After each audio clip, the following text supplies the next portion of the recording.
you explain like angels versus like the VCPE? Yeah, so two very big differences. Very. Yep. Angels like friends and family rounds, like, going and pitching to, your parents and then your parents' friends, friends of friends, whatever, and just opening it up. And, that's a lot easier to pitch to because they want to see you succeed. They're more, betting on the jockey, not so much the horse. Then you need to kind of grow your sales, grow your points of distribution and kind of hit your sales numbers and keep the company growing. And then once you need to kind of raise VC and PE funding, like that's where you need all the training. And I haven't gotten into that training yet because that's a totally different thing. Like they will roast you. Hmm. So that's what I'm trying to get ready for. And there's a couple of people that I'm talking to in the space, that really have either worked in private equity or are founders that have raised money.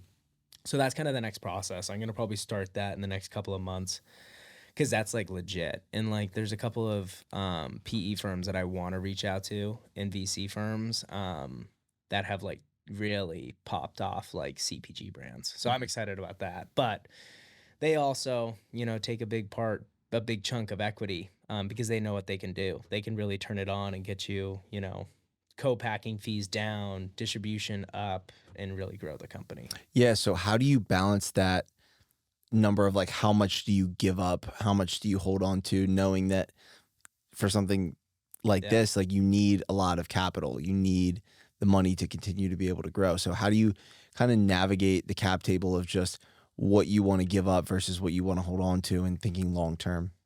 Yeah, I think at the end of the day, I always want to be, the majority owner. That's like if I always just need to be at 51%. And, you can't be greedy because if you're greedy in this space being a founder, like you got to think about it. Like I would rather have like a big VC firm come in, want to take out, 20, 25%, but be able to open me up into X amount of, stores, accounts, meeting with big ambassadors, influencers, and then they probably have the relationships with the Gallows of the world, the Anheuser-Busch, the Brown-Forman, all of those.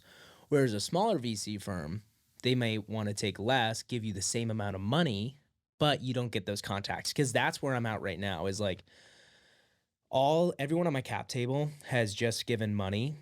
They're not, they're not helping me in any way, like from contacts or anything like that, because they're not from the space. They're not from the CPG space. It's just strictly capital. Just strictly capital. And at that point in time, that's what I needed.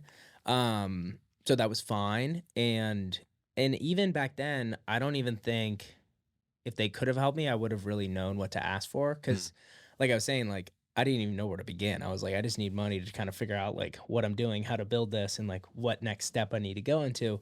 And then slowly as I got and progressed down that road, then I was like, okay, now I need this. Who can I go to give me this or help me with this? Whereas 6 months before that, I didn't even know that I was going to get to that point.